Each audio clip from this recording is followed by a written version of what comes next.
जय जिजाऊ, जय शिवराय, जय शंभूराजे. नमस्कार मित्रांनो. मागील भागात आपण बघितले राजांनी आदिलशाही विरुद्ध केलेल्या बंडाव्यामुळे मुधोजीराव निंबाळकर रागात होते. त्यांना समजवण्यासाठी राजे फलटणला गेले आणि त्यांना समजावून ते पुण्याला घेऊन आले. त्यांच्या मनातील भय त्यांनी दूर केले. पण मुधोजीराव फलटणला परतल्यावर काही दिवसातच त्यांच्यावर अंबर खान चाल करून आला. बजाजीला विजापुरी नेऊन त्याचा धर्म बदलविला गेला अन बादशहांनीच त्याला मुलगी दिली. सईबाई, राजे अन जिजाबाईंना याचे खूप दुःख झाले होते. आता बघूयात पुढे. बाबाजी नरसप्रभू कैदेच्या भीतीने पुण्याच्या लाल महालात आले. त्यांना आलेल्या फरमानाने दादोजी मात्र भयंकर काळजीत पडले. आदिलशाहीशी आज ना उद्या राजांना टक्कर द्यावी लागणार हे दादोजींना स्पष्ट दिसत होते. मनातून ते निराश होत होते, थकत होते. राजांच्या किल्ल्यांचे बांधकाम पुरे होत आले होते. रोहिडेश्वर तोरण्याची तटबंदी भक्कम झाली होती. किल्ल्यावरच्या तोफांनी बुरुज सजले होते. किल्ल्यांच्या सोप्या वाटा तासून घेण्यात आल्या होत्या. राजांची शिबंदी ही आता मोठा आकार घेत होती. रोहिडेश्वरावर जमा केलेली 1200 मावळे फौज 5-6 हजारावर गेली होती. व्याप वाढत होता. त्याबरोबर राजांच्या चिंताही वाढत होत्या. राजांना सर्वात मोठी चिंता वाटत होती ती दादोजींची. दादोजींचे वय झाले होते. राजांच्या या कुंडाईमुळे तर दादोजी फारच थकले. राजांना हे दिसत होते, पण उपाय नव्हता. राजे पुण्याला गेले की दादोजींच्या बरोबर बोलत बसत. सारे वर्तमान त्यांच्या कानावर घालीत. दादोजी नुसते ऐकून घेत. आता सल्लाही देणे त्यांनी बंद केले होते. होईल तेवढा जहागिरीचा बसल्या जागी बंदोबस्त पाहून बाकीचा वेळ ते ईश्वर चिंतनात खर्च करीत. राजे तोरण्याहून आले होते. त्यांच्या हातात काठी होती. दादोजींना काठी देत ते म्हणाले, पंत, पांढरीची काठी आहे, सरळ मिळाली. बहुधा पांढरी सरळ मिळत नाही. आपल्याकरिता मुद्दाम आणली. पंतांनी काठी निरखली. राजे, काठी चांगली आहे, पण काय? वृद्धापकाळी काठीपेक्षा मुलाचाच आधार जास्त वाटतो. आधार तुमचा हवा राजे, काठीचा नव्हे. पंत, असं का बोलतात? राजांनी विचारले. पंतांनी सावरून घेतले. ते म्हणाले, काही नाही राजे, काहीतरी बोलून गेलो. आता मन स्थिर राहत नाही. वय झालं ना. पंत, वैद्यराज आहेत, त्यांच्याकडून औषध तरी. राजे, काळजी करू नका, काही झालं नाही मला. आता हाती राहिलंय ते. आकाशाकडे बोट दाखवीत पंत म्हणाले, त्या वैद्यराजाच्या हाती. पंतांचे असे बोलणे ऐकले की राजे कष्टी बनत. पण घरच्या गोष्टीवर विचार करायला राजांना उसंत नव्हती. स्वराज्य उभारण्याचा ताण वाढत होता. त्याचा विचार एवढा एकच आता राजांच्या मनात होता. थोड्याच दिवसात दादाजी नरसप्रभूंच्या संमतीने रोहिडा किल्ला स्वराज्यात सामील करून घेतला. आणखीन एक भगवा झेंडा सह्याद्रीच्या शिखरावर शोभू लागला. दादोजींना रोहिड्याची बातमी समजली. रोहिडेश्वर, तोरणा आणि आता रोहिडा. राजे फार झपाट्याने पुढे जात होते. जिजाबाईंचा त्यांना पाठिंबा होता. शहाजी राजांचे काही पत्र नव्हते. पंतांनी अनेक खलिते पाठविले होते. त्याची उत्तरे आली होती. शिवाजी राजांना सांभाळून घ्यावे, लक्ष ठेवावे, एवढेच त्या पत्रातून होते. राजांनीही आपला मनसुबा शहाजी महाराजांना कळविला असावा असा दाट संशय दादोजींना वाटत होता. पूर्वी थोडी झोप लागे, तीही आताशा दादोजींना फारकी झाली होती. दिवस कसा तरी निघून जाई, पण रात्री त्यांना खायला उठत. रात्री असेच ते तळमळत होते. पाख्यातून गार वारा येत होता. गंगाबाई शांतपणे झोपी गेल्या होत्या. पंत मात्र डोळे सताड उघडे ठेवून विचार करीत होते. दादोजी पाटस परगण्याचे मलठाण गावचे हिशेबनीस. शहाजी राजांनी त्यांना आपल्या कारभारासाठी उचलले. महाराज साहेबांचा विश्वास बसला. पुणे जहागिरीचा कारभार आपल्या नावे करण्याची त्यांनी दादोजींना आज्ञा केली. शहाजी राजांच्या या विश्वासामुळेच आदिलशाहीच्या दरबाराचा सुद्धा दादोजींच्यावर भरवसा होता. त्यांनीही दादोजींना अधिकार दिले होते. दादोजींच्या चेहऱ्यावर स्मित झळकले. थोरल्या महाराज साहेबांचा केवढा विश्वास! जिजाबाई आणि शिवाजी यांची संपूर्ण जबाबदारी दादोजींच्या हाती सोपविणे हा थोडा का विश्वास? दादोजींनी तो त्याच निष्ठेने उचलला. जिजाबाई शिवाजीसह दादोजी पुण्याला आले तेव्हा केवढे प्रश्न त्यांच्या समोर उभे होते. ठाव ठिकाणा नसलेली पुण्याची वास्तू वस्ती करायला माणसे शोधण्यापासून सुरुवात, दुष्काळातून उठलेला आणि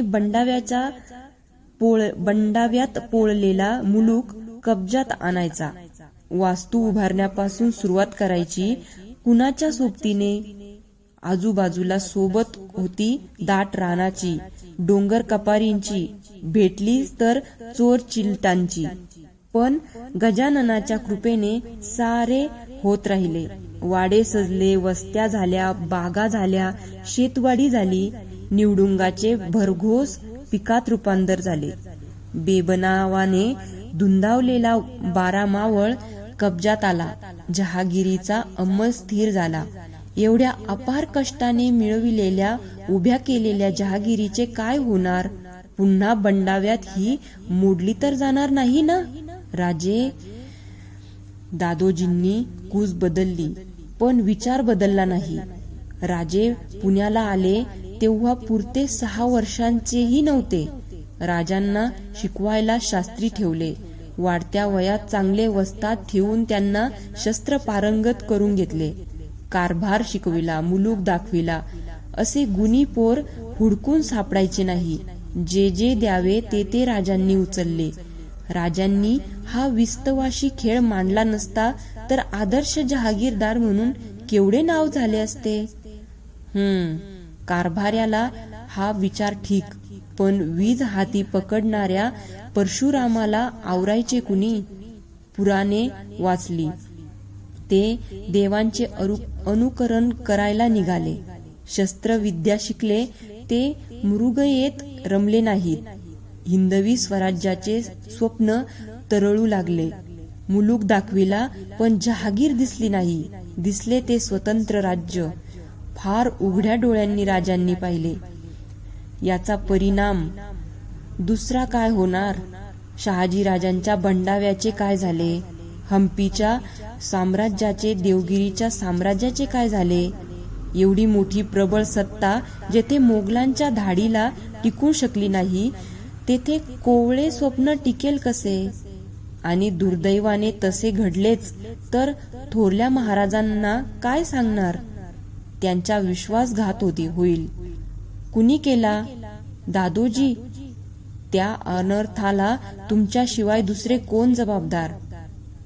मी नाही, दादोजी मोठ्याने म्हणाले. त्यांचे सारे अंग घामाने भिजले. कासावीस झालेले दादोजी अंथरुणावर उठून बसले. गंगाबाई जाग्या झाल्या. घाबरून त्यांनी विचारले, काय झालं? काही नाही, झोपा, दादोजी म्हणाले. त्यांनी पंचाने घाम पुसला. तांब्यातले पाणी ते प्याले. त्यांचे लक्ष देवघराकडे गेले. वात मंदावली होती. पंतांनी उठून समईची काजळी झाडली. वात फरफरत मोठी झाली. देव्हाऱ्यातील गजाननाची मूर्ती त्या सौम्य प्रकाशात उजळली. पंतांनी हात जोडले. परत ते अंथरुणावर येऊन झोपले. बराच वेळ पंतांना झोप लागली नाही. पंत दचकून जागे झाले. गंगाबाई त्यांना हलवून जागे करीत होत्या. पंतांनी डोळे उघडताच गंगाबाईंनी विचारले, स्वप्न पडलं का? घाम पुशीत पंत म्हणाले, हो, एवढं वाईट स्वप्न मला पडलं नव्हतं. कसलं स्वप्न? राजे शिकारीला गेले होते. बरोबर कुणी नव्हतं. एक भलं मोठं अस्वल अचानक राजांच्या अंगावर आलं. राजांनी बार काढला तरी ते हसत येतच होतं. 2 पायावर उभं राहिलेलं ते अस्वल केवढं मोठं होतं. राजांना त्यानं गाठलं. अंगरख्यावर रक्त दिसलं. रक्त दिसलं ना, मग ते चांगलंच. विषय बदलीत पंत म्हणाले, पहाट झाली. हो, नुकतीच झाली. उठले होते, तोच तुमचा आवाज ऐकला, जाग केलं. ठीक आहे, मीही उठतो. पंत सकाळी स्नान संध्या आटोपून कसबा गणपतीला जाऊन आले. कपडे करून जिजाबाईंच्याकडे गेले. पंतांनी विचारले, राजे कुठं आहेत? शिवापूरला. केव्हा येणार आहेत? जेवणाला येणार असा निरोप आला आहे. काही नाही, सहज विचारलं. तुमचं भाग्य थोर म्हणून राजांच्या सारखे चिरंजीव तुम्हाला लाभले. जिजाबाई आश्चर्याने दादोजींच्याकडे पाहत होत्या. कितीतरी दिवसांनी दादोजींच्या चेहऱ्यावर पूर्वीचे हास्य होते. पंत म्हणाले, खरंच सांगतो मासाहेब, राजे केवढे कष्ट घेतात. इतर जहागीरदार पुत्रांसारखे झाले असते तर आपण काय करणार होतो? त्याचं श्रेय तुम्हाला आहे दादोजी, जिजाबाई म्हणाल्या. श्रेय कुठलं? आपली पुण्याई जबरदस्त असं समजायला हवं. दादोजी दप्तरी गेले. जिजाबाईंना समाधान वाटले. दादोजी आपल्या स्वतंत्र खोलीत काम करीत बसले होते. दप्तरीच्या अनेक वह्या मागवून हिशेब पाहत होते. राजे भर उन्हातून अश्वपथकासह आले. मोत्तद्दाराने घोडा धरला. राजे पाय उतार झाले. उन्हाची रपेट झाल्याने काळी घोडी घामाने निथळत होती. ओथाळी फेसाळली होती. राजे मोत्तद्दाराला म्हणाले, पागेत नेऊन चांगली पुसून काढा. दम गेल्याखेरीज वैरण देऊ नका. जी, मोत्तद्दार म्हणाला. महाराज प्रथम चौकात आले. बाळकृष्ण सामोरे होते. हात जोडून ते म्हणाले, राजे, पंतांनी आपली आठवण केली आहे. आमची आठवण? आणि यावेळी आणखीन कोण आहे? राजांनी विचारले. कोणी नाही, एकटेच आहेत. चला, आम्ही येतो. राजे पंतांच्या खोलीकडे जात होते. पंतांनी तातडीने का बोलावले याचा अंदाज लागत नव्हता. पंत खोलीत बैठकीवर बसले होते. काहीतरी लिहित होते.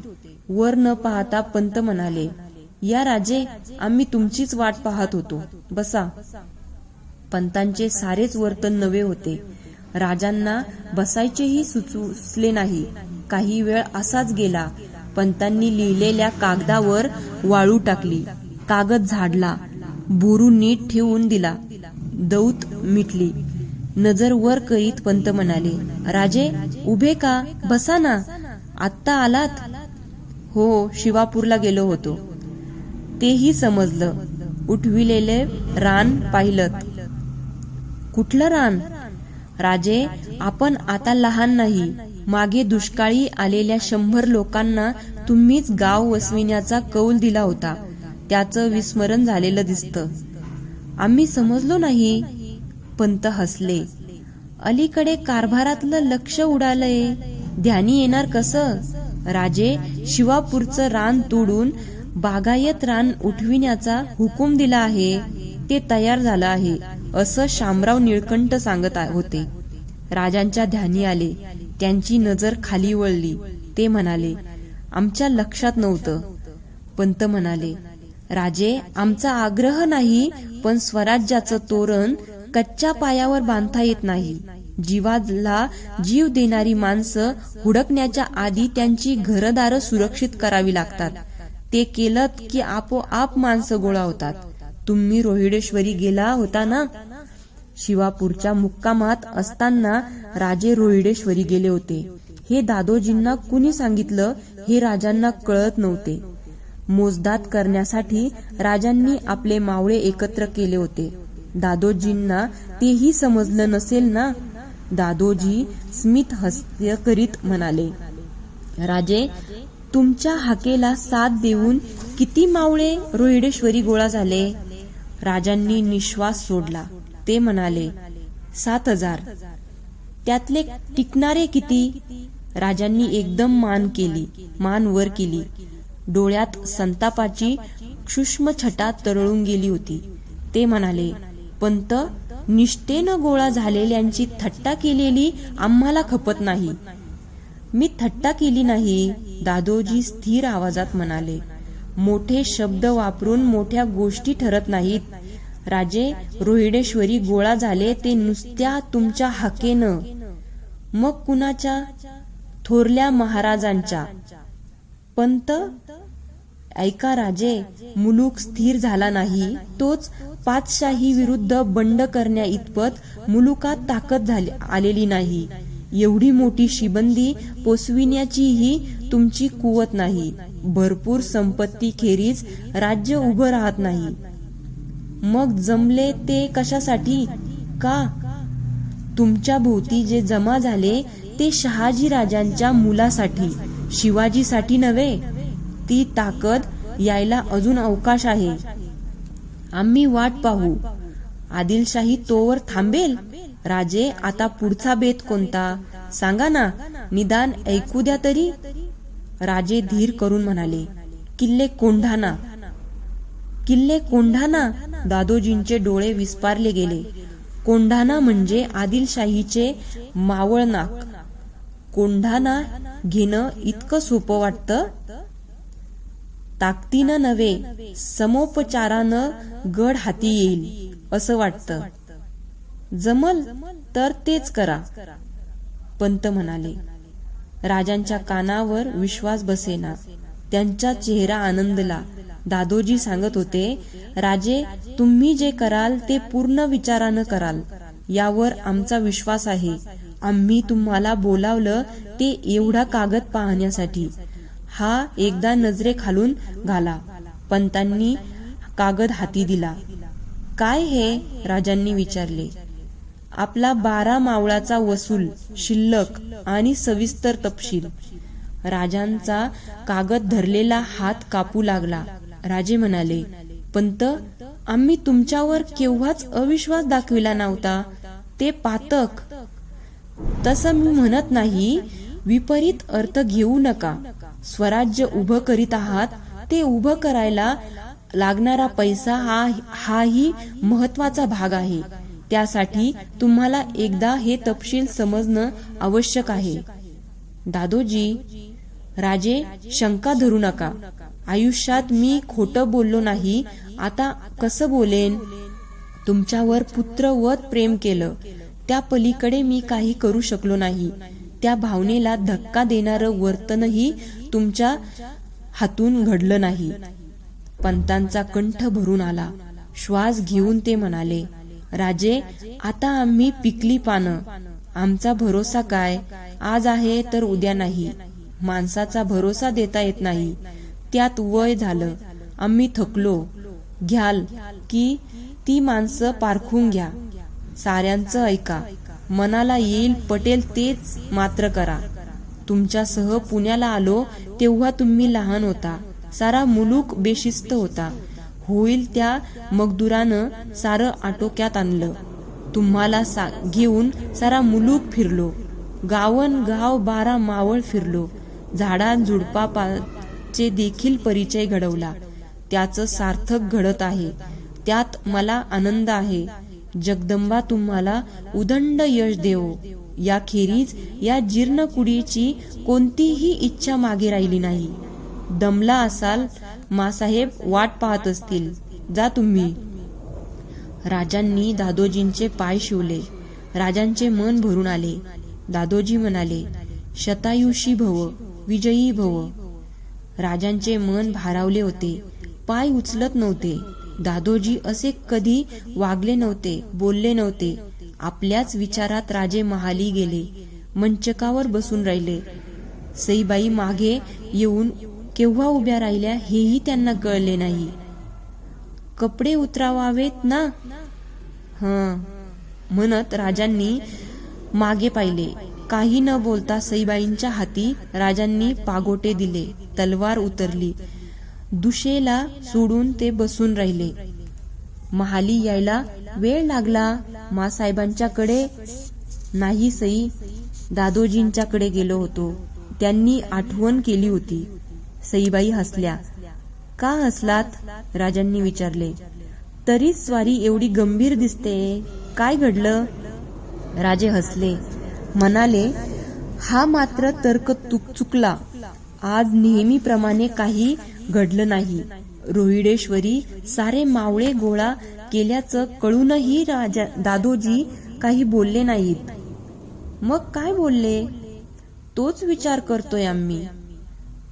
तो नंतर करा, मासाहेब जेवणासाठी वाट पाहत आहेत. राजे जेवून महाली आले. पलंगावर झोपले. अंग जडावले होते, पण झोप येत नव्हती. सईबाई आल्या तेव्हा राजांनी विचारले, जेवलात? हो. लवकर जेवण झाली? लवकर कुठलं, आज फार जेवलो, भूकच संपेना. सईबाई पायथ्याला बसल्या. राजे काही बोलणार तोच हाकाली, शिवबा. सईबाई उभ्या राहिल्या. राजे पण उठले. मासाहेब आत आल्या. चेहरा म्लान होता, घाबरलेल्या होत्या. जिजाबाई म्हणाल्या, राजे, दादोजी घाबरे झालेत, चला. मासाहेब वळल्या. राजे महालाबाहेर धावले. पाठोपाठ मासाहेब, सईबाई धावल्या. दादोजींच्या निवासाबाहेर मनोहारी, अमात्य, डबीर गोळा झाले होते. राजे आत गेले. दादोजी शय्येवर पडले होते. गंगाबाई शेजारी अश्रू टिपीत बसल्या होत्या. महाराज धावले. दादोजींच्या छातीवर हात ठेवीत ते म्हणाले, पंत, काय झालं? आणि राजे ओरडले, अरे, कुणी वैद्यांना बोलवा. हाताने इशारा करीत पंत म्हणाले, नको, त्याचा आता उपयोग नाही. मासाहेबांचा हात तोंडावर गेला. त्या म्हणाल्या, पंतांनी काही घेतलं तर नाही? वर एक वार चमकून राजांनी मासाहेबांच्याकडे पाहिले. क्षणात राजांच्या अंगाला मुंग्या सुटल्या. पंतांच्याकडे वळून राजे ओरडले, पंत, हे खरं? दादोजी शांतपणे म्हणाले, खरं आहे. आता वैद्यराज काहीही करू शकणार नाहीत. स्त्रियांच्या तोंडून दुःखोद्गार निघाले. गंगाबाई बसल्या जागी मूर्छित झाल्या. त्यांना सावरले गेले. राजांना हुंदका फुटला. दादोजी, काय केलत हे? कोणत्या अपराधाची ही कठोर शिक्षा केलीत? म्हणत राजांनी मान वर केली. दादोजींच्या नजरेला नजर देत राजे म्हणाले, पंत, आमच्या स्वराज्याचा एवढा कंटाळा आला होता तर तसं सांगायचं होतं. माझ्या हातानं मी बांधलेलं स्वराज्याचं तोरण उतरलं असतं. रडत राजांनी दादोजींच्या छातीवर मस्तक ठेवले. पंतांचा थरथरता हात राजांच्या केसावरून फिरवला गेला. पंत म्हणाले, रडू नका राजे, असं अशुभही बोलू नका. आता फार वेळ नाही, पुष्कळ सांगायचं आहे, ऐका. राजांनी मान उचलली. पंत सांगत होते, तुमच्यावर माझा राग नाही, वैतागून मी जात नाही. पण राजे, आम्ही पडलो जुनी माणसं. तुम्हा तरुणांची छाती आमच्या जवळ कुठली? डोंगर कपारीत जन्मलेला झरा हाताशी येईल त्या ओढ्या नाल्यांची संगत करीत नदी बनून सागराला भेटायला जातो. या प्रवाहाला संथपणाची, खळखळाटाची, प्रपाताची भीती कुठली? पण आम्ही जुनी माणसं डबक्यासारखी. उन्हाच्या भीतीनं आटत जाणं एवढंच ठाऊक असतं. तुमची धाव आमच्या जवळ नाही राजे. पंत, ऐका राजे, तुम्ही जो खेळ मांडलात तो सजला तर पृथ्वी मोलाचं कौतुक होईल. पण दुर्दैवानं अपयश आलं तर राजे, यशाचं कौतुक सारेच करतात, पण अपयश आलं तर बोल मोजक्यांनाच लागतो. स्वतंत्र संस्थापकाला लुटारू, बंडखोर बनायला फार वेळ लागत नाही. आयुष्यभर इमाने इतबारे थोरल्या राजांची सेवा केली, बोल लावून घेतला नाही. वृद्धापकाळी अपयशाच्या भीतीनं मन कचरतं. राजे रंगीत कपड्यांना मळ सोसतो, पण श्वेत वस्त्र परिधान केलं तर त्याला एवढाही डाग खपत नाही.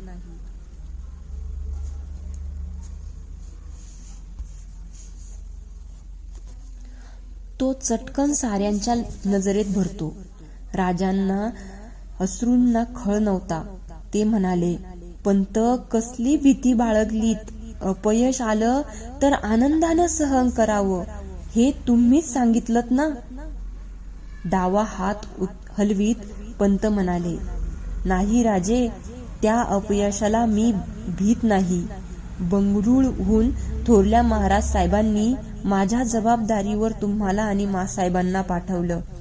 तेव्हा ते म्हणाले होते, दादोजी, ही आमची अमानत तुमच्या हाती देतो. जीवा मोलानं सांभाळा. तुमच्यामुळं मी निश्चिंत आहे. भीती वाटत होती त्याच्या एका शब्दाची, बोलाची. राजे, पाणी.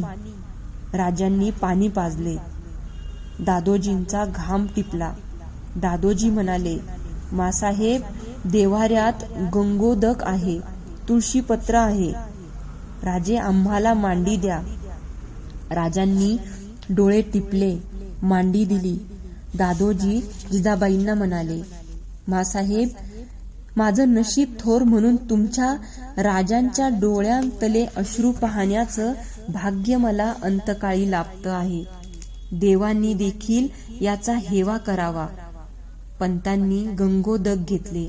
जिभेवर तुळशीपत्र ठेवले. हुंदक्याचा आवाज चढत होता. राजे दादोजींचे मस्तक धरून होते. सारी ताकद एकवटून दादोजी जड आवाजात म्हणाले, मासाहेब, राजांना सांभाळा. ते आता मोठे झाले, कर्ते झाले. त्यांचं उदंड यश पहा. आमच्यासारखे दुबळे बनू नका.